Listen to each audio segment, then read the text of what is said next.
こちら1番をお選びいただいた方のリーディングを行っていきます。今回のテーマはお相手のお気持ち、お二人の近未来について見ていきます。よろしくお願いします。はい、では早速展開していきましょう。それではタロットカードをシャッフルするところから行っていきます。制逆採用でもらっていきます。こちらのカードから今のお二人のバランス、そして今後の展開っていうのをもらっていきます。で今回はお相手のお気持ちだけではなくて、客観的に今の2人ってどんな感じかなっていうところをもらっていきますね。で前回はお相手目線でスプレッドしていったんですが、今回は客観的に見て今2人はどんな感じなのかなっていうところをもらっていきます。はい。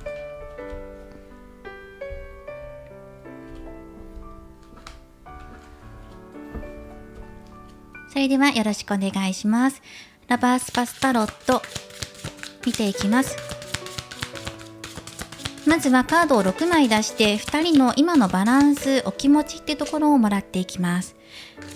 で今2人でね、どのように向き合っていけばいいのかなっていうアドバイスも最終的にもらっていきます。そしてその後に1回カードをもう1回切り直して、で流れをもらっていきます。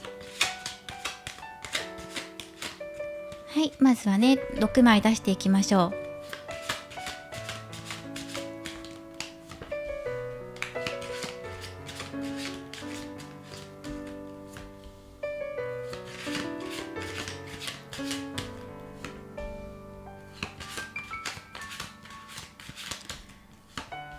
はい。こちらで6枚ですね。一回これを置かせていただいて、でまずこれでもらっていきます。これはあなたの今の考えていることとか表に見えていること、こっちがお相手です。そしてこれがあなたの本心です。これはお相手の本心っていうところで見ています。そしてあとここの2枚っていうのが、これが今のお二人の関係性を表すようなカードと、そしてじゃあどのように向き合っていけばいいのかなっていう、このカードに対してのアドバイスです。はい。ということでね、情熱的なカードがアドバイスとして入ってきていますね。ではまず1枚ずつ見ていきましょう。で、必要であればルノルマンを使って補足をもらっていこうかなと思っています。まずはあなたの今の、お気持ちだったり現状っていうところにジャッジメントのカードが入っています。ジャッジメントは、一つの決断が下されるとか、あとは復活やお知らせ、再生っていうのを表しています。で、これが正位置で入っていますから、あなたの中では決断、決めたことがあるとか、再生へ向かって今進んでいる、もしくは今までダメだったことを刷新してより良いものへしていこうっていう風なお気持ちがあるっていう風に読み取ることができます。ただしこの絵柄から見るに、ここね、あなたとこちらの人の間に塀があります。この塀を乗り越えていかないと直接手を取り合っていけないっていうところを感じているんじゃないかなっていうふうに感じますね。まだ距離感を感じているとか、この壁イコール障害を感じているものがあるっていうふうにあなたが感じているんじゃないかなとも思います。またはこれ上からこのお相手を見るあなたと、下からあなたを見つめているお相手と高さがあるので、例えば上下関係があるとかね、立場があるっていう方もいるかもしれません。基本的な意味としては、今この再生だったりより良いものにしていこうっていうふうにあなたが働きかけているっていうことです。そしてお相手の現状としてエンプレス逆位置で入ってきています、ね。これはね、女帝のカードっていうのは豊かさや実りに恵まれるっていうことですね。それが、逆で入ってきているということは、この女帝のカードの意味の、足りていないか行き過ぎているかってことで捉えていきたい。今回は少し足りていないのかなっていうふうに捉えていきたいので、お相手の中ではまだその実りに向かって足りていないっていうふうに見るといいのかなと思います。またはあなたからの愛を受け取っていて、日々受け取っているから逆に実りすぎていて、そこにありがたみを忘れている、それが当たり前になってしまっているっていうような、状況を表す場合もありますね。うん、あなたから十分に愛されているんだけど、でも足りないと思っているのか、それが当たり前になってしまっているのかっていう、いずれにしろお相手の中では少しわがままになっているのかなっていう感じはします。はい。どちらかというと受け取っていて、あなたが何とかしようと思って頑張っていること、それがもう日々の当たり前みたいな感じになってしまっているところがある、そういうのように感じているのかなっていう感じはします。失ってみて初めて気づくあなたの大切さっていうところをこの方は感じるんじゃないかな。でも失うまではそこに気づくことができないっていう感じでね。次、本心を見ていきましょう。で、あなたのところにはコインのキングが入っています。これはコツコツ積み上げていくことで盛大な威力というか力を得たい、自分が地位のある立場にいたいとか、分かりやすく言うとお相手の一番でありたい、そのために自分は努力を惜しまないってことですね。だからもうしっかりとしたもう確定したもう一番っていうものを私にくださいっていう本心が出ています。とにかく安心したいんです。自分が安心するために努力は惜しみません。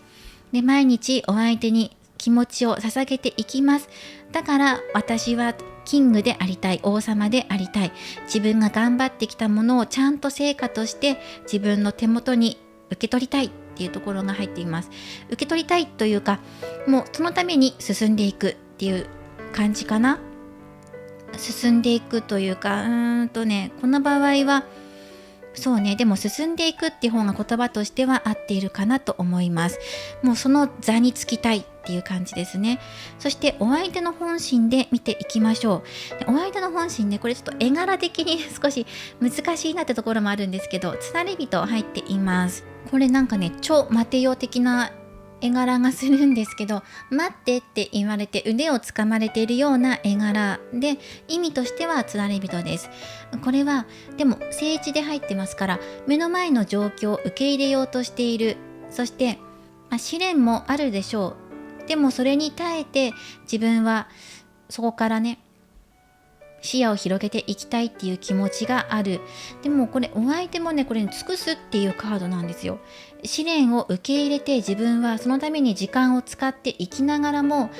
試練と立ち向かっていきながらも意志をちゃんと持っていきますよっていう現状を受け入れるってことですね。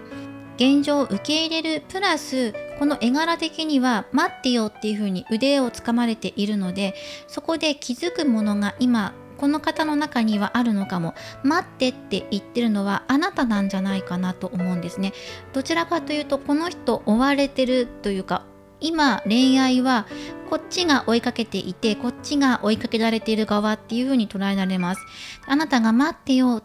ね、私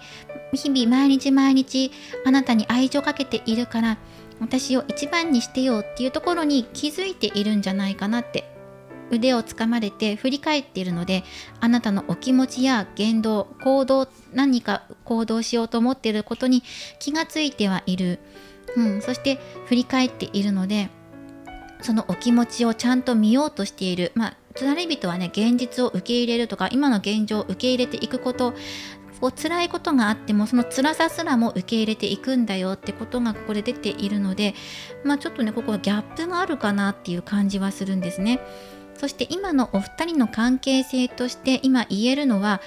これですね、ソードのページ逆ですねっていう風に出てきていますね。で、ソードのページ3っていうのは、そうだな、コミュニケーション不足ってことも表しているかなと思います。逆位置だとね。あとは周りのことを見過ぎてしまっていて、逆に消極的になってコミュニケーションをうまくやり取りできないとか、あなたの思っていることを実行できないってこともそうです。うまく立ち回ることができないっていう風に入ってきます。これね、状況、試練がある中、それを受け入れるっていう気持ちの相反してそれを受け入れられないっていう関係性があるので、お相手の本心と今の関係性っていうのはちょっとちぐはぐなのかなっていう感じがします。あなたの方がストンと芯が通っていて、そうやって自分はこうやって向かっていきたいんですってことに対して、こっちの方がね、試練に感じることを受け入れていかなきゃいけないよなって思いつつも、関係性としてはそのようにはなっていないんじゃないかな、まだ足りていないんじゃないかな、何がコミュニケーションがっていう感じがします。ちゃんと意思疎通できていない、距離感が遠かったり障害があったりとか、本心を見せていけない部分がお互いあるのかなっていう感じがします。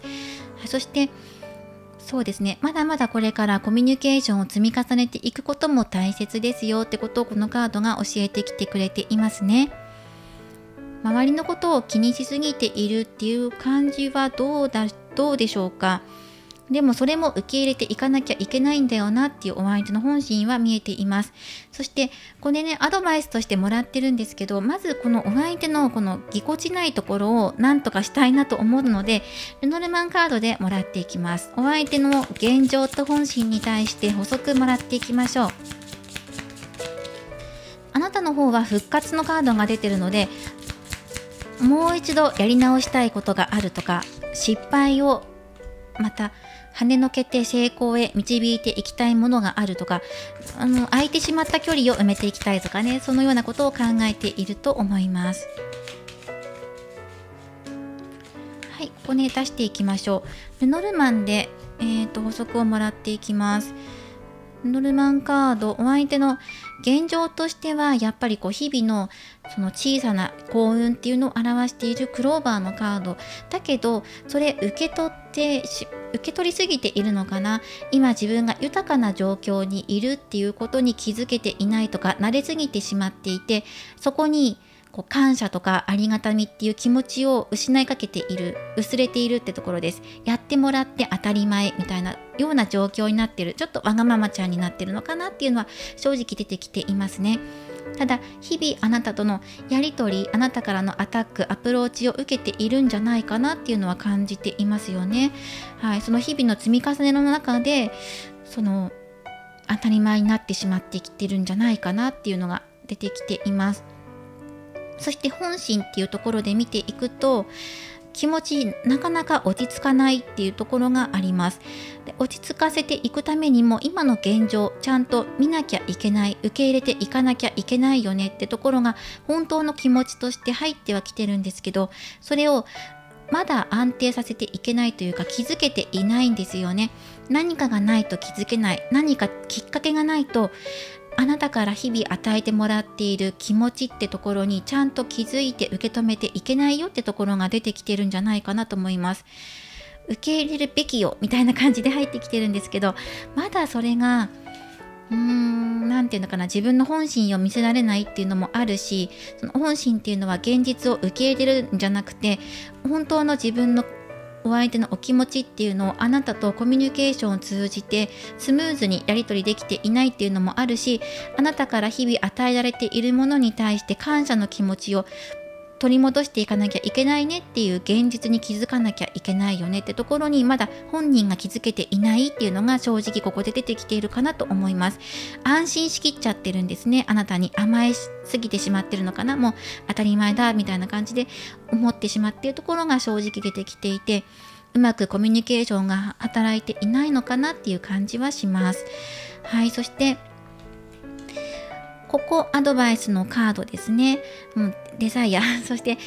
戦車のカードなので、2人がギュッとしていくためにっていう風に進んでいきましょうっていうカードが入っています。まず戦車のカードっていうのは、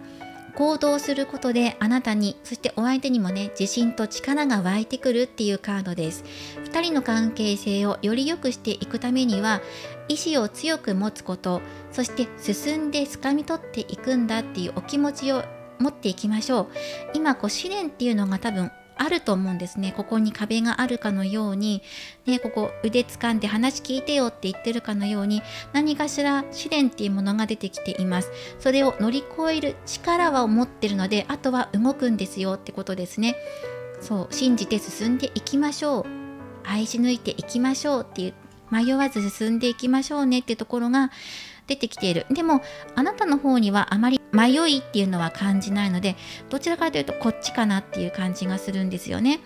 もう少しね、補足をもらっていこうかなと思います。もちろんこの後2人の今後の近未来ってところももらっていくので、まずはこの辺り1枚だけもらっていきましょう。棺のカードが入っています。中途半端にしてることありませんかっていう感じで入ってきますね。決断するまでに、まだ決めきれないところがあるとか、見せきれていないところがある、本音を打ち明けられないとか、終わりを告げなきゃいけないのにまだはっきりとしていないところがどこかで出てきているんじゃないかなって。これはお相手にも言えるかもしれないし、あなたの方にも入ってくるかもしれない。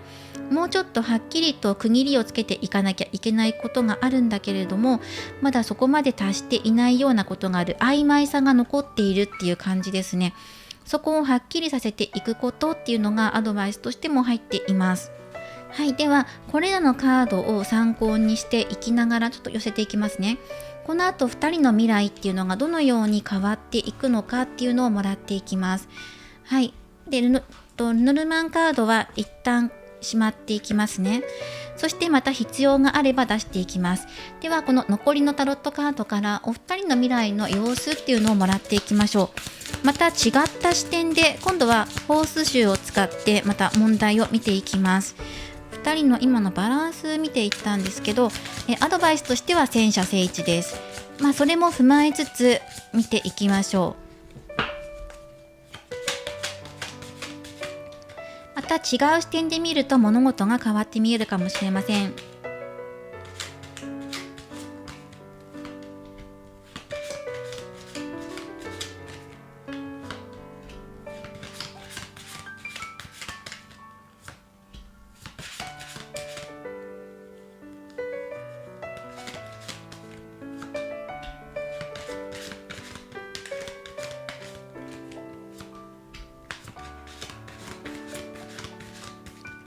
はい、これでもらっていきます。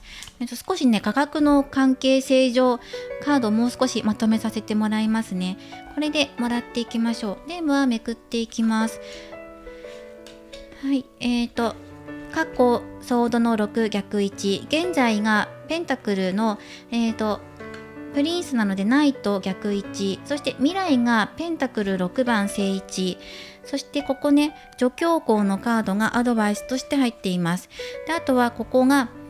相手のことだったりとかでコインのクイーンの正1で入っています。障害のところに、運命の輪ですね、フォーチューンのカード、そしてこれが最終的な結果として世界のカードが入っています。運命の輪からの世界、はいという風に入っています。結果としていいですね。なんか世界とそしてね、戦車と2人が抱き合っているようなこの未来なので、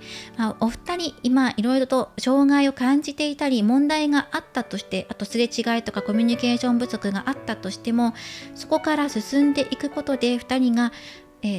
融合されていくとか、2人が一つになれる瞬間が訪れるでしょうっていうのが出てきています。そうですね、これはまた違った視点から物事を見ているんですね。そして今現状の2人っていうのはペンタクルナイト逆位置なので、停滞しているとか歩みが遅いとかっていうのも表しています。なかなか思うように進んでいかない、または安定しないってことを言ってますね。慎重になりすぎていて進んでいけないっていうことを感じている。で過去を見ていくとソード6番逆位置なので、なかなか新しい関係に持っていくのに、尻込みしていたとか積極的になれないっていうのが、過去現状で出てきていますね。そうですね、お互いそれぞれが進んでいかないっていうところですね。消極的だなっていう感じがします。または動いても模索が続いていて、まだちゃんとはっきりと結果が出ていないとか確信が持てないっていうところです。そしてこの未来のカードでペンタクル6番が入ってくるので、これは与えるものと与えられる側もどちらも均等にバランス取れていますよってことを言われている関係性を表すカードですね。一部では奉仕するっていう風に言われているカードですね。無償の愛です。これが未来のカードに入っていますから、いずれお二人のバランスは釣り合っていくでしょうっていうのが出てくるんですね。で今感じられないようなことも実感できていきますねってことが出てきています。これまであなたが頑張ってきたことっていうのがうまく生かされてバランス整っていきますよっていう未来が見えています。で、お相手なんですが、これね、受け取る側ですね。お相手がやはりあなたの愛を受け取るっていう風に出てきています。で、あなたの本心でペンタクルキング、お相手のところにペンタクルクイーンという風にね、カップル成立、そして世界という風になっていますから、あなたが働きかけることによって受け取るお相手っていう感じです。もともと女帝のカードも入っていますから、お相手が受け取る側なんですね。どちらかというと。そしてあなたはお相手に愛を捧げていく、届けていく側なのかなっていう風に関係性が見えています。受け身の方っていう風に捉えていただいてもいいかもしれない。ただでもこれは正位置で入ってますから、お相手はあなたとの関係性を育んでいく、足並みを揃えていくでしょうっていう風に出てきています。で、先ほど出た関係性を表すカードでこう見ていっても、そう気づくことができるんでしょうね。あなたの日々の思いやってくれている気持ちだったりとか、あと今自分たちの間に立ちはだかっている障害っていうところに気がつくことができて、その障害を乗り越える気持ち、そしてあなたからの誠実な思いを受け取って、自分もそれを育んでいくんだよっていう風なお気持ちでいるよってところです。そしてここ障害で出てきているところに運命の輪です。これは正位置で入っていますね。これはターニングポイントやチャンスを表しているカードです。新しい展開っていうのも表していますね。物事が好転していきますよってことです。これが障害のところに入ってきているので、これはでもね、障害というよりアドバイスとしてもらっていくといいでしょう。2人にとって今まで進まなかったこと、関係性や障害ですね。それが好転していきます。そのタイミングがやってくるので、それまで待ってくださいとか、時間をかけていきましょうってことが今のアドバイスとして入っています。焦って物事を動かそうとするのではなく、チャンスからやってくるの、向こうからやってくるのを待ちましょう。で、そのために今できることをやっときましょうってこともあるかなと思いますね。障害としてではなく、このチャンスを生かしていけるように今できることをやっていきましょうってことですね。そうするとこの世界へつながっていきます。できることって何なのかっていうと、この助教皇のカードと先ほど出した戦車のカードです。助教皇のカードっていうのは精神的な働きを表しています。そして正位置で出ているので、自分が正しいと感じたこと、そして自分を信じてその道を進んでください。そして静かにねっていう風にも入っています。ただしこちらは情熱的に動くよっていうカードも出てるから、静と動どちらも大事だよってことがここで総合的に言われているかなと思います。タイミングがやってくるまで静かに見つめて己を見つめ直す時も必要になってくるだろう。客観的にお相手の様子を見る時も出てくるでしょう。ただしタイミングがやってきたら、あとは情熱のままに動いていくんだよっていう風に捉えることができます。はい。でも動くのはあなたからなんじゃないかなという風に出ていますね。タイミングを逃さないようにできるだけ情報を集めて、そして余計なことは今は言わずにね、自分の中に秘めておいて、そしていずれ時が来たら情熱のままに動いていきましょうっていうカードが入っていました。いいですね。世界のカードが最終結果に入っていますから、2人の間で物事が一つにまとまっていくでしょう。そこからまたさらに次なる世界へと2人は歩んでいきますっていうところに入っていました。はい。では最後にオラクルカードからアドバイスをもらっていきます。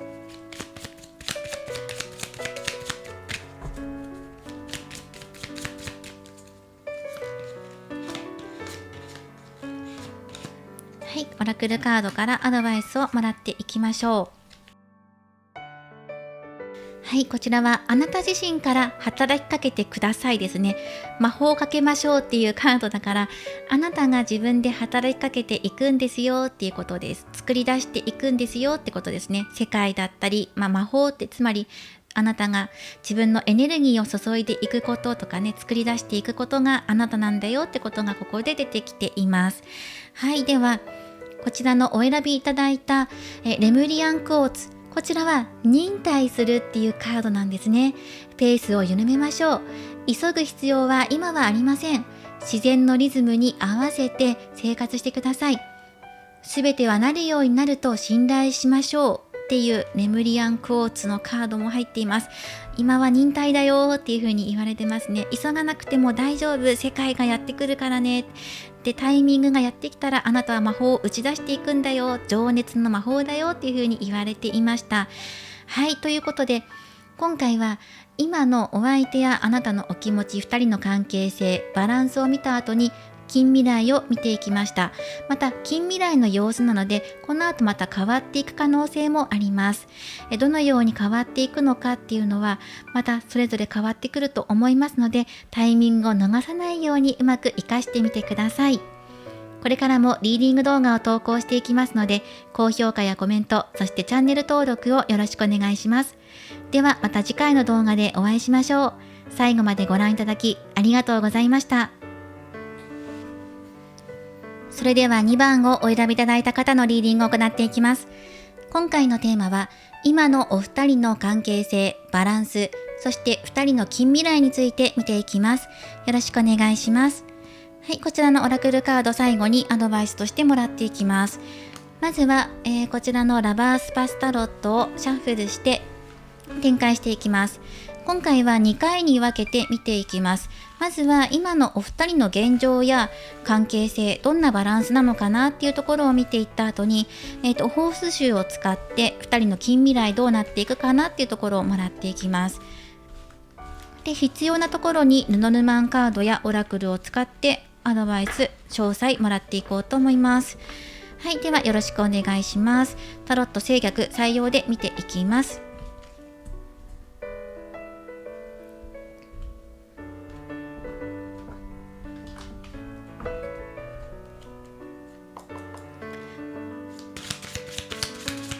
まずはあなたの現状、お相手の現状、そして本心や今の関係性、またはそれにおいてのアドバイスをもらっていきます。6枚カードを出していきます。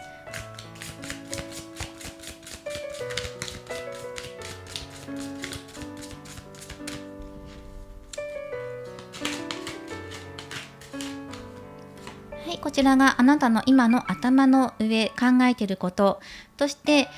ワンドの、プリンセス、ワンドのプリンセスですよね。ワンドのプリンセス。これは、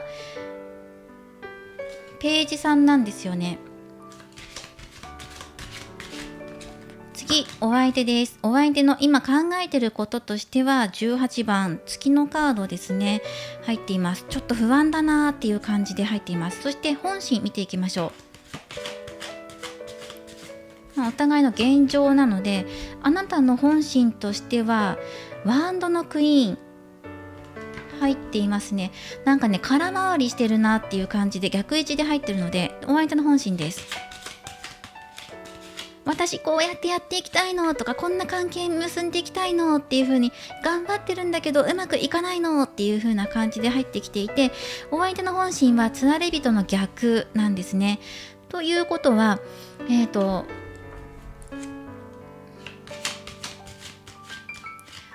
ご自身のなんか制限とか縛りを受けていた、何かそこに気づきがあったとか、そういう風に捉えることができます。そして2人の関係性としてはペンタクルエース逆位置です。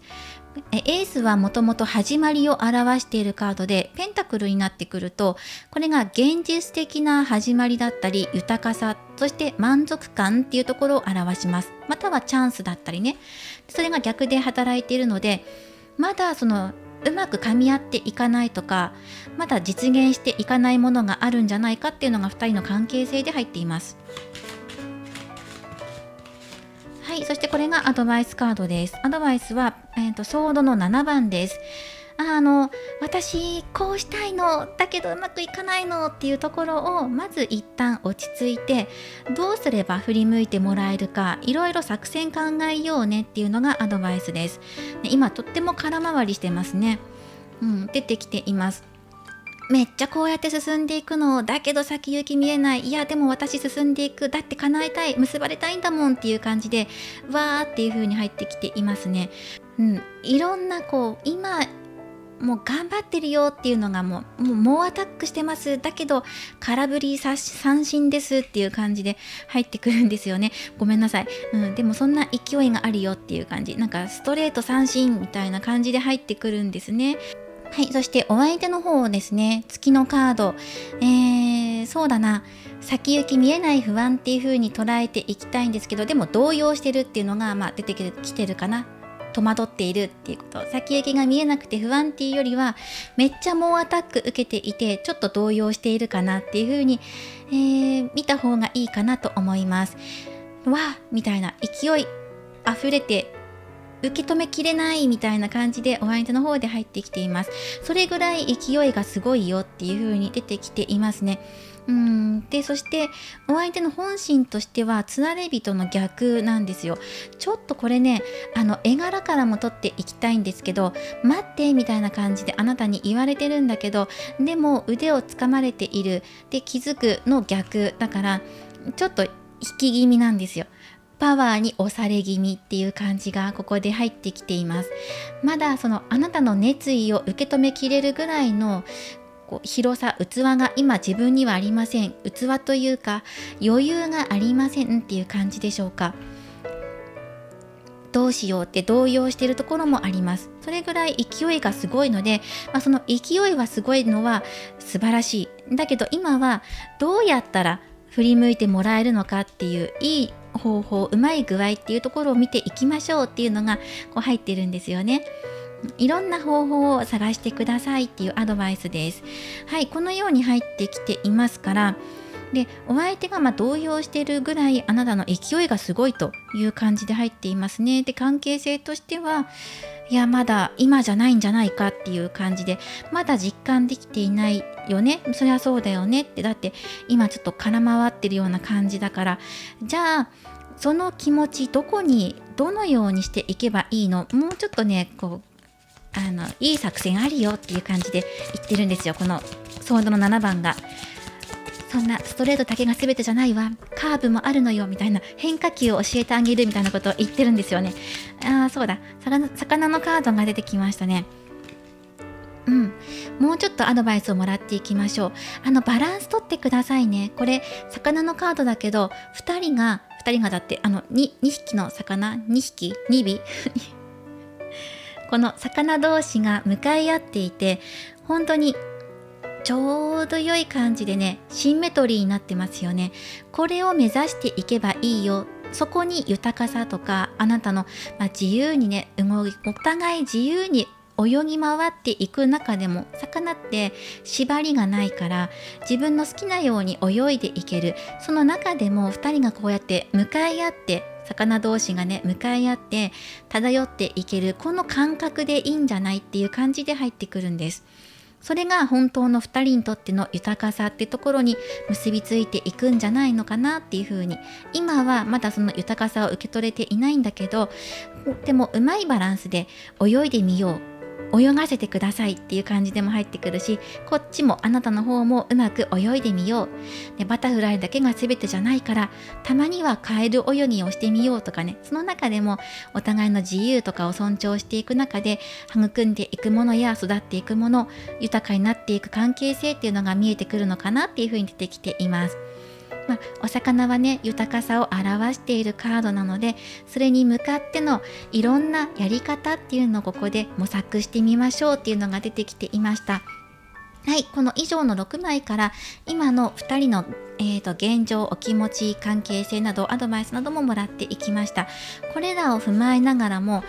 次のカードへ見ていきます。このルノルマンは一度片付けていきます。はい、ではこちらのタロットカード、今度はフォース集を使ってまた違う視点からお二人の流れを見ていきます。2人の恋愛、近未来どうなっていくのか、こちらもこちらでアドバイスもらっていきます。また視点を変えて見ていきましょう。残りのタロットをシャッフルして切っていきます。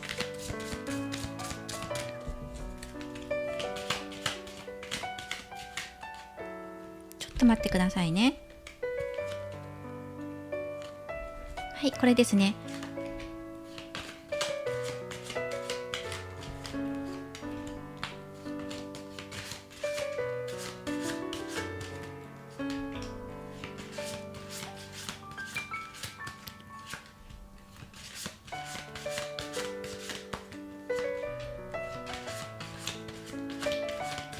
はい、そしてまたね、深掘りするときはルノルマンオラクル使っていきます。はい、この7枚でもらっていきましょう。では展開していきます。まずはね、過去からもらっていきましょう。お二人の恋愛、過去の様子、ペンタクルクイーンの逆位置です。で、現在はバンドの10逆位置ですね。この2枚から見るにあたって、相当あなたの情熱がメラメラと燃え進んできてしまって、そこでヒートテックじゃないごめんなさい、ヒートアップじゃなくてオーバーショートみたいな感じで熱がこもりすぎていて、今衝動バンってなってますよって、ごめんなさい、擬音しか使えないオーバーヒート起こしていますよってことがここで言われていますね。はい、まだ2人の関係性ってもしかしたらあなたが期待している以上に進展していないのかなっていう感じが出てきています。お相手の熱意とあなたの熱意、情熱ってところのバランスがうまく取れていないのかなっていう感じです。すごくあなたはキャンプファイヤーなんだけど、お相手は月だったからね、お月様の光だけだったので、でもこれから未来ですよ。カップのプリンセス、カップのページさんが入ってるから、恋の始まりとかときめきも表しているカードです。はい、これはいいですね。2人の恋愛関係でもし読み取るとするんだったら、ロマンチックな展開や恋が始まっていくんじゃないかっていうところが出てきています。いいですね。はい、未来いいですよ。はい、ではこれはアドバイスで、これお相手ね、お相手のところを見ていくと、お相手はこれは忍者のカード、ハーミットのカードが入ってるから、ちょっと月のカードと合わせて見ていくと、今はねこのアタック受けているけど、でもちょっと一人の時間欲しいんだよねとか、あまり束縛されたくないなとかね、さっきも出てきたお魚さんのカードと同じように照らし合わせると、もうちょっと自由に泳いでいたいなとかね、少し動揺しているので落ち着きたい。まずはゆっくり自分の時間、やりたいこともある、絵描きたい、音楽鳴らしたいとか、自分で考え事したいとか、やりたいことあるから、こっちの時間もちょうだいっていう感じですね。自分の中で自分自身を対話するカードだから、この不安を取り除くために今この自分時間ちょうだいっていう感じですね。入ってきています。そしてこれはポジティブな方向に働いていくので、お相手に一人時間とか自由にさせていくことで、この方もこの方で自分の方向性とかが定まったり、気持ちが落ち着いたりする。でイコールここの近未来につながっていくので、あなたのお気持ちを受け取りますよっていうところですね。まだ全部は受けきれないかもしれないけど、少しずつ始めていきましょうっていうところに入っていきます。はい、なのでまずストップしていきましょう。熱意燃やしすぎず、いろんな方法を探してみましょうっていう、こっちのカードのアドバイスに行きますね。では障害のところですね。はい、障害のところは強行逆位置です。そうですね、これは強行っていうのは正しい道を歩む、今それを一回見直してみましょう。ルール、規則、順番っていう物事には何事も順序っていうものがあるので、すっ飛ばしていかずに一つずつ階段を踏んでいきましょうっていう感じで、2人が誓いを立てるためには順序踏んでいきましょうねってことをここでアドバイスとして入っているかなと思います。または障害として見るのであれば、あなたがごぼう抜きしている可能性があるので、まず順序よく手はずを踏んでいきましょうねってことがここであるのかな。障害として見るのであれば、誰かに認めてもらう恋愛ってことも入ってくるかもしれない。それ以外で言えば、順序守っていきましょうっていうこともそうかな。寛大な気持ちでいきましょうってことですね。これは最終結果です。ソードの3番逆位置です。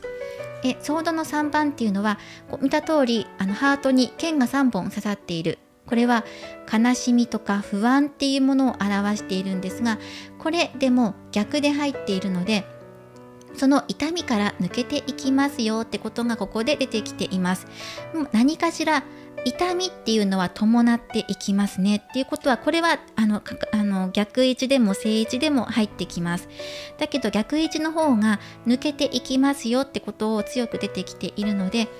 悲しみを受け入れて、さあ次へ行きましょう、次に目を向けていきましょう。だから今空回っていたりとかうまくいかないことでがっかりすることだけに目を向けるんじゃなくて、その痛みを受け入れて次へ行きましょう、次の違うやり方とかね、違う見方ってところに行きましょうってことです。でアドバイスのカードは女帝逆位置です。女帝は正位置だと実りや恵み、豊かさっていうのを表しています。また愛情とかも表しているカードです。これは逆になった場合っていうのは、このカードの持つ意味の少し足りないか過剰に動いているかどっちかで読み取ることができるので、今のあなたのこの熱意を見ている限りだと、愛しすぎ、愛の力が強すぎるのかなっていう風に捉えるといいのかなと思います。与えすぎって感じですね。愛情を注ぎ込んで、めちゃくちゃもう生き物たくさん、植物たくさんみたいな豊かさ溢れすぎるっていう感じで入ってくるから、もう少し抑えてもいいのかなっていう感じでアドバイスは入っています。ではルノルマンでもう少し補足をもらっていきましょう。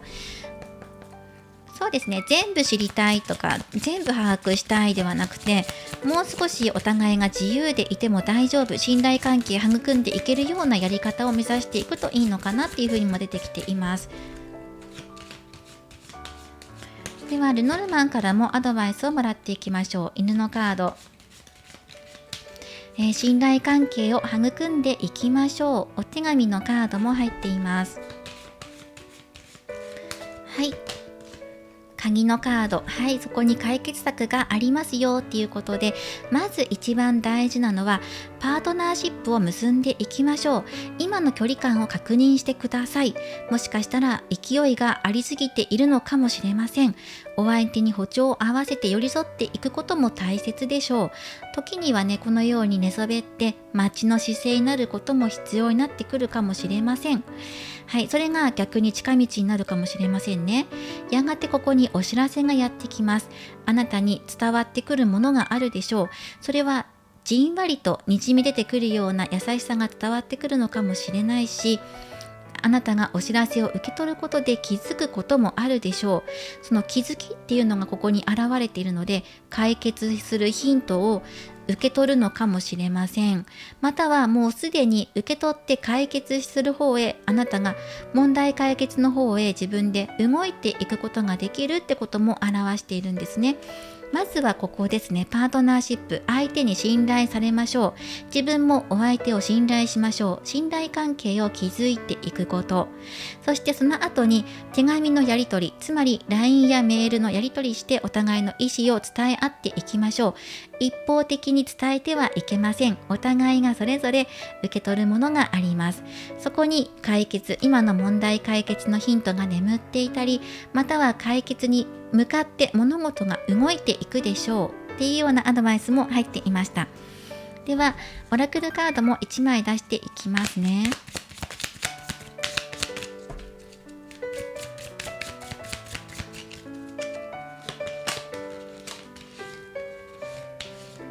はい、1枚これからもらっていきます。はい、これはセルフケア、あなたの自分のケアですね。自己ケアだったりとか、自分のこと丹念に磨く時間作りましょうってことですね。自分時間あなたも持ちましょうっていうことです。お互いそれぞれが自分の時間を大切にしながらも信頼関係を育んでいく、こういうやり方でやっていきましょうよっていう感じで入ってきていましたね。はい、お相手しか見えないではなくて、これぐらいの時間はお相手、これぐらいの時間は自分みたいな感じで自分にも時間をかけていきましょうねっていうことが出てきていました。こちらもお受け取りください。そしてお選びいただいたこちらのカード、レインボーオランシリアンっていうカードからメッセージをもらっていきましょう。あなたの心を癒すという意味を持つカードです。強く忍耐力のあるあなたは自分の感情と向き合うことができます。人の心はとても繊細ですが、とても頑丈でもあります。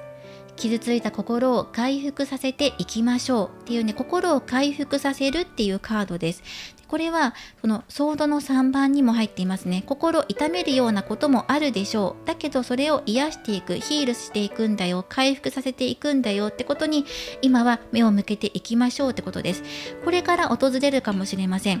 自分ばかり見てくれなくてなんでっていう風に思って辛いっていう風に思うかもしれないんですが、でもその悲しみを癒すことによってそこから見えてくるものっていうのが出てきますよって、必ずこの痛みは受け入れるものです。悲しみ痛みっていうものが必ずあるけど、でもこれはあなたを成長させてくれるものとして受け入れてくださいって、その受け入れるってことが大切なんだよ、そしてそれから癒していくことですよってことが出てきていました。はい。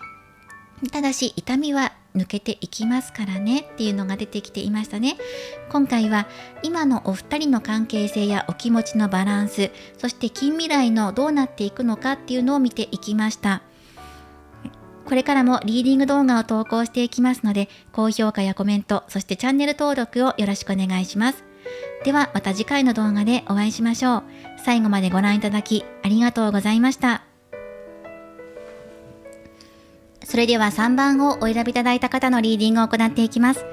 今回のテーマは、今のお二人の気持ちのバランス、関係性、そして近未来を見ていきます。よろしくお願いします。今回は2回に分けてカードを切っていきます。まず最初にタロットカードシャッフルしていきますね。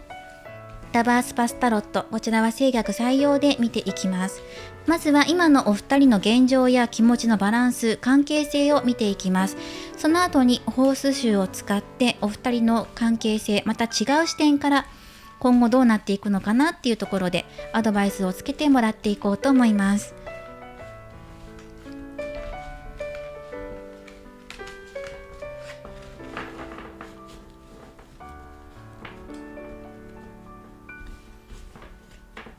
はい、それではよろしくお願いします。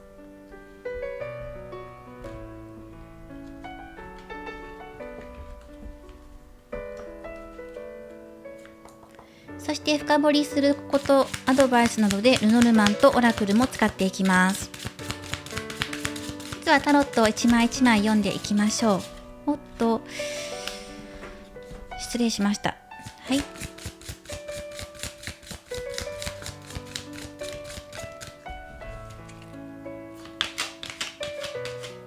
まずは今のあなたの現状です。ペンタクル2番逆位置。お相手の現状です。お相手の現状、つなれびと逆位置です。はい、そして次。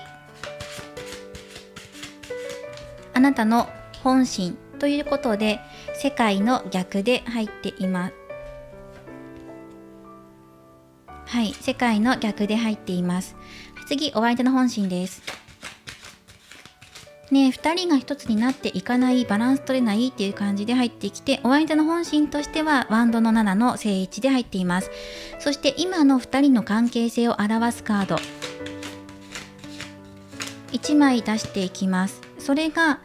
ワンドの5番。そうですね。そして次、アドバイスカードもらっていきます。今の関係性についてどう向き合っていけばいいのかなっていうと、カップ9の逆位置です。で、これを一回置いといて、まず見ていきましょう。1枚ずつ読んでいきます。まずあなたの現状としては、物事のバランスがうまく運んでいかない、余裕がないっていう現状が出てきています。ペンタクル2番逆位置です。物事を固く捉えすぎてしまっているのか、うまくやっていきたい、2人の関係性を整えていきたいって思っているんだけど、余裕がないとか焦っているとか、うまく釣り合いが取れていないのかなっていう現状が出てきていて、本心としては世界だから2人でギュッとしていきたい、こんな世界を望んでいるんだけど、まだそれはそこまで到達していかないのかなっていう気持ちが出てきています。で、お相手の方がつなれびと逆で現状入っています。これはつなれびとっていうのは、現状試練があるんだけれども、それを受け入れていくっていうカードですね。目の前に立ちはだかる試練を受け入れる、受容していくという忍耐するカードでもあります。これが逆で入っているっていうことは、試練に対して今どうかなっていうところですね。もしかしたら制限から外れて楽になるのかもしれないし、または試練を受け入れられないっていう、どちらかかなっていう感じですねが入ってきていて、本心ではワンドの7番っでドラゴンと戦っている人がここで描かれている。でもこちらの人の方が有利なんです。ドラゴンよりも自分の方が有利だぞっていうのが本心で入ってるから、自分が頭一つ飛び抜けて有利な状況にいるっていう本心が出てきています。そうですね、何かでもね、これを見る限りだとどっちも試練とかっていうワードが共通して入ってくるんです。それを切り抜けるとか諦めないっていうワンドの7番に対して、こっちは試練を受け入れることを諦めるのかどうかっていう感じの状況が入ってきているので、自分が諦めないって思っていたことが現状揺るぎそうなことがあったりとか、どうしよう耐えられるかなっていう風な両方の気持ちだから、一貫して同じ障害のことを多分考えてるんだと思うんですね、お相手のところで。2人の関係性を見るとワンドの5番が入っています。これはね、葛藤とか、そうですね、争いとかっていうのも表しています。対決のカードですね。争いというか対決っていう風に見たらいいかな。今1対1で、ここにでも人がいるからね、1対1じゃないかもしれない、混乱してるかもしれないんですけど、どうかな、どうやったらお互いうまく馴染んでいけるかなとか、付き合っていけるかなってところで、今お互いそれぞれが意見を主張しているような関係性なのかなっていうふうにも見て取れますね。または葛藤っていうのも入ってくるかなと思います。うまく馴染んでいかない、一つになっていけない、バランス取っていけないことに対してどうしようって思ってるあなたと、試練何かあってそこに対して諦めるか諦めないかってことで揺れているお相手、この2人の気持ちがまだ合致していないよってことがここで現れていますね。さてこれからどうしましょうかっていうところです。どのように立ち向かっていきますか、お互いが力を合わせていくんですか、違うやり方でやるんですかっていう、まだ定まっていないような感じもここで出てきていますね。そしてアドバイスカードはカップの9で、これは正位置だとウィッシュカードって言われていて、願望成就っていう風に言われている満足感を表すカードです。でこれがこの世界もね逆で入ってきていますから、まだ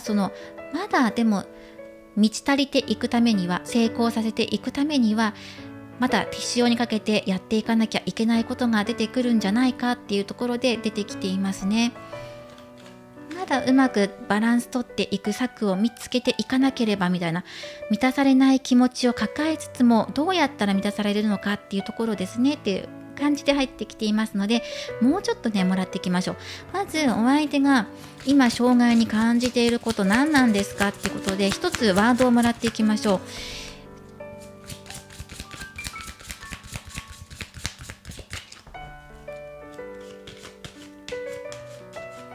視野が狭くなっている可能性があります。コミュニケーションを表す12番の鳥のカードです。うまくコミュニケーションが取れないっていうことがここで出てきています。ここもそうなんですよね。対立だから主張がそれぞれ違うんですよね。私はこうしたい、僕はこうしたいみたいな感じで、いや私はこうしたいみたいな感じで、いろんな意見が交差している中で、うまくコミュニケーションを図っていけないことに対して、それを障害に感じているってことが出てきています。ね、これうまくいかないんだっていう感じで入ってきますね。実らせていけないみたいな、成立できないっていう感じでもどかしさを感じてる、どうしようかなっていうふうに考えていますね。うまく自分の主張通りに物事を運んでいきたいんだけど、でも自分の主張ばかりじゃいけないよなっていう気持ちも出てるだろうしっていうところですね。そしてアドバイスカード1枚ね、ここもノルマン出していきましょう。どんな風に満たしていけばいいのっていうところで、あまり欲張りすぎないことだよってことも出てくるんですけど、シンプル化させていくことも大事。手紙のカードです。これね、伝えていきましょうっていうねカードですね。そしてコミュニケーションと違うところは、こっちはそのおしゃべりとかいろんなコミュニケーションを交わしていくんですけど、これは自分の気持ちを伝えていくっていうのがテーマになっていくので、この人は手紙を読み上げているような感じがするから、あなたがその手紙を読む、じっくりと時間をかけて読んで、自分の脳内とか体の中に染み込ませていくことが大事だよっていうことも出てるかもしれませんね。そして今は LINE とかメールとか便利な機能があるんですけど、でも実際に字を起こして手紙にするのって結構時間かかりますよね。文字打つことよりも時間かかると思うんです。そしてそれを受け取るまでも日数かかるし、郵便物が届いてそれを受け取って読んでいくっていうのも時間かかっていく。パッパッパッってやり取りができないから、時間をかけてゆっくりと伝えていくことや受け取ることが出てくるんじゃないかなっていうのがアドバイスとして入っています。あとこの方は椅子に腰掛けてゆっくりとしています。どちらかというとね、椅子にもたれかかって手紙を見ているような感じなので、あまり急がず、急いでね、願いを達成させるとか願望を成就させようと思って、焦るのではなく、まずはゆったりとしていきましょう。なんか対立していること、意見の食い違いとか主張しているお互いの主張が食い違っていることとかも出てきているので、まずそこを正していきましょうとか、コミュニケーションを図っていくっていうのがお相手の試練として入っていますから、うまくどうやったらスムーズにやっていけるかなっていうことを、あなたはこれからお相手から意思を伝えてもらうのかもしれないし、それを汲み取ってあなたが動いていくことも大切だよっていうふうに入っていました。はい、ではこの6枚をまとめていって、残りのカードでホースシューっていうスプレッド展開で見ていきます。でノルマンは1回しまっていきます。また必要だったら出していきますね。ではこちら残りのカードまた切って、またスプレッド展開していきます。また今度は違う視点からお二人の流れを見ていきます。近未来どうなっていくのかな。またそれに対してのアドバイスももらっていきます。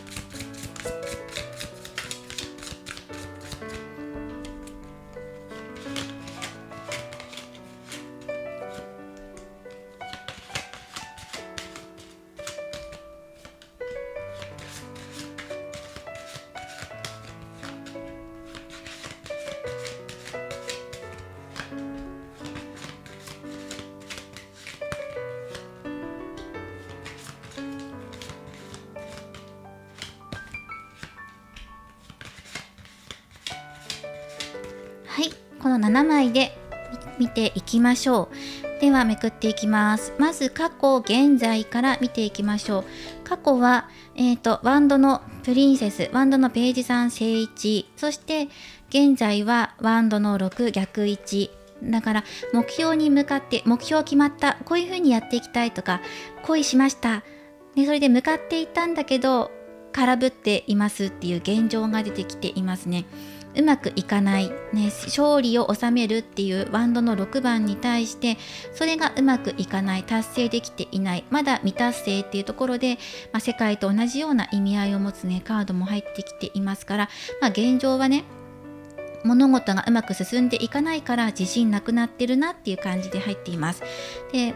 お相手の状態を見てみましょう。お相手はワンドの2番が入っています。お相手もねワンド多いですよね。自分の主張したいことっていうのがちゃんとあって、その目標に向かって今ちょっと一つ成功させたことがあるとかっていうのもここで現れています。自分のこうしたいんだっていう気持ちを実らせたいってことですね。なんか形に残したいとかそういうところも現れています。達成させたい、何か上り詰めたいことがある。上り詰めた先どうなるのかっていうことですね。行動に移したものの、さてその先はっていう感じも入ってきますけど、じゃあこの障害になるところでもらっていくと、ソードのキング、まだじっくりともう考えて作戦ならなきゃいけないよ、情熱のままに行動しても空振って終わってしまうから、しっかりとお互いが考えていかなきゃいけないねってところで、もっとうまいやり方考えていこうねって、このソードのキング花束持っていますね。はい、情熱だけでは全て丸く収まっていかないので、どうすればいいのかちゃんとしっかり考えていきましょうっていうところで出てきていますね。情熱と冷静の間ではないけど、もっと冷静さを持っていきましょうっていうカードです。では近未来です。近未来はソードの剣が入っています。かなりね剣が刺さるようなことが出てくるだろう。これはそうだな。でもそこから何をあなたは悟っていきますか。一つ終わりを迎えますよ。ここで一つ終わりは告げるんですが、そこから剣が抜けて今度夜明けが生まれてくるよっていうカードです。夜明けのカードですね。痛みを伴うことがあるんだけど、でもそれはもう夜明けがもう今始まっていくんだよってことがこの近未来で出てきています。ということは、何かしらお互いの間でうまくいかないことがあったりとか、もうダメだ、立ち上がれないって思うようなことがあるかもしれない。だけどそこから希望が生まれてくるよっていうふうに出てきています。ではこちらが最終結果です。最終結果なんですが、ここね、スターのカードが入っています。諦めないで進んでいけば、あなたが幸運を手にすることができるとか、舞い込んでくるっていうようなちょっとラッキーなカードが入ってきています。痛みを乗り越えた先にまだ光がいます。残っています。まだここにいますからって。だから痛みだけに目を向けて、もう夜明けはやってこないんだっていう風になってしまうと、もう自分負けたんだって思ってしまうと、この希望にたどり着くことができないし、受け取ることもできないから、諦めないでくださいねっていう風に入っています。冷静に物事を考えていくことも大切だよ。こっちか。はい。そしてアドバイスとしては、カップの4番正位が入っています。カップの4番というのは、これは倦怠感を表すカードです。はい。マンネリや退屈、そして視野が狭くなるような状況、周りに気がつかないっていうような状況も表しています。これがアドバイスで入ってくるということは、現実を受け入れていくことも大切です。そしてあなたにとって本当に大切なものは何かってことをもう一度冷静に考えてみて、そして決めてみてねっていうこと、そして自分の心の安定を求めるあまりに、そうですね、これはいろんな感情、気持ち、嬉しいこととかもいろいろ目の前にあっても、これじゃあ満たされないっていうようなカードなんですね。だから倦怠感を覚えたりしてしまうっていうようなカード。これがアドバイスで入ってくるということは、今ここのね、この今置かれている状況に気がついてとか受け取ってっていうこともそうですね。いろんな気持ちとか見逃していることがあるかもしれないし、視野が狭くなっているので視野を広げていくこと、今ここしか見えないこの一点集中っていうような感じもして、うまくいかないことだけに目が向いているかもしれなくて、もっともっと視野を広げてみたら、あなたがって悩んでる間にも周りにいろんなチャンスが出てきたりとか、いろんな気持ちの交差があるかもしれないので、そこよく見てねっていう風にアドバイスが入っている。落ち着いて冷静に物事を対処していきましょうっていうことですね。はい。そしてルノルマンカードからもアドバイスもらっていきましょう。でも最終結果はスターだから受け取るものがちゃんとあるよ。でお相手なんか動いてくれるのかなっていう感じで、コミュニケーションが試練だっていう感じで言ってたんですけど、お相手の動き的には熊のカードですね。ちょっと深掘っていきましょう。魚のカード入っていますね。自分の意見を主張したい、自分はこうしたいんだっていうふうにお互い一歩も引かないような状況を変えていきましょうっていうのがあります。これお相手にあなたが歩調を合わせていくとより良くなっていくのかなっていう感じもしますね。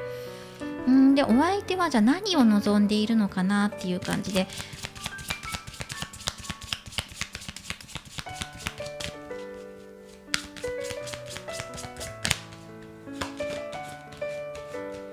お相手が見ている先、ブックのカードですね。もう一枚もらいましょう。蛇のカードとブックのカード、少しねぼんやりと考えてもいながらも、これのブックっていうのは知識を広げるだけではなくて、学ぶ以外にも秘密っていうことも表しているんですよ。どっちかなっていう感じで見たんですけど、7番ヘビは嫉妬とかもね表している、自分の心にまとわりついてくるものっていう風にしてみるといいかなと思うんですけど、今それをどうにかしようと思って知識を身につけたいお相手の見ている先っていうのは、自分の視野を広げていきたいとか、考え方を変えることだったりね、学ぶことによってこれを克服したいんですよね。ね、蛇を。絡みついてくるものを克服したい。だから学んでいきたい。向上心を持ってやっていきたいっていうお気持ちがある。だけどこのお相手にじゃあどうやって接していけばいいのかなっていうアドバイス、タロットからもらっていきましょう。なんか合わせていけばいいんじゃないかなっていう風に出てきてるんですけど、お相手の方からあなたに働きかけてくれるのか、それともあなたから向かっていけばいいのか。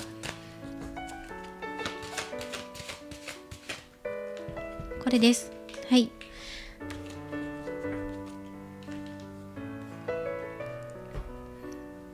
そうですね。太陽のカードが入っています。あなたの方から動いていけばいいのかなっていう感じもするし、向こうの動きを待つってこともいいかもしれない。太陽だから成功していくよっていう風に出てきているんですね。これはでもね、お相手の方ががっつり動いてくるっていうような並びで入ってきていないので、でもあなたの方も今情熱を一回、情熱と冷静の間ね、そこを保っていてねっていうところが出てくるから、いずれ2人が近づいていくタイミングだったりとか、そのような機会がやってくるだろう、チャンスがやってくるだろう、その時に2人の歩調を合わせていける、お相手に合わせていくのかどうかっていうのはこれから見極めてねっていう感じです。冷静に物事を見ていくっていうところがあるので、もちろんあなたがもう終わりだ、ダメだって思ってることにも夜明け、太陽が昇ってくるから、まずそれを受け入れること、その後にどうやったらうまくやっていけるのか、お互いがどうやったら自然に寄り添っていけるのかっていうことが多分見つかってくると思うんですね、これから先。その時に自然と寄り添っていけるやり方でやってください。まずは情熱を今一旦抑えて冷静さを取り戻してください。そして日々の中にヒントが眠っています。はい、あなたがダメなんじゃないかって思ってるの中にも、その中にもヒントが眠っていますよっていう感じで入っていました。ではオラクルカードもらっていきましょう。ごめんなさい、照明つけていないのでかなり部屋が暗い、見づらかったのごめんなさい。この2枚からメッセージをもらっていきます。はい、この2枚からはあなたの内側からも外側からも美しさを表していきましょう。追い求めていきましょう。表現しましょうっていうことと、あなたが魔法を生み出していく、作り出していくんだ、そういう力を持ってるよってこと2枚が出てきています。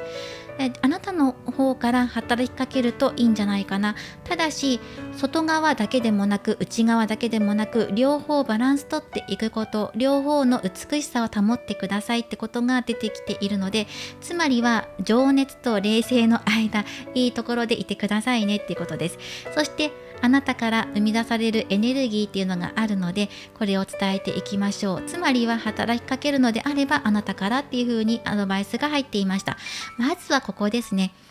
情熱だけではうまくいかない、冷静沈着だけではうまくいかない、だから両方持っていく必要があるねっていうことでした。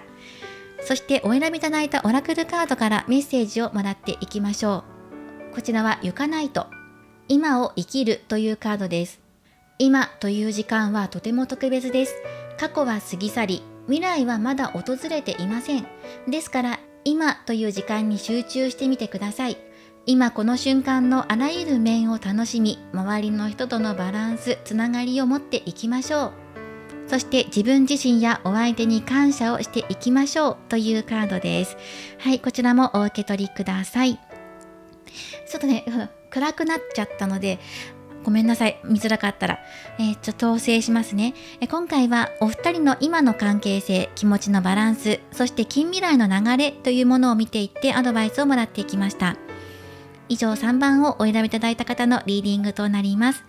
これからもリーディング動画を投稿していきますので、高評価やコメント、そしてチャンネル登録をよろしくお願いします。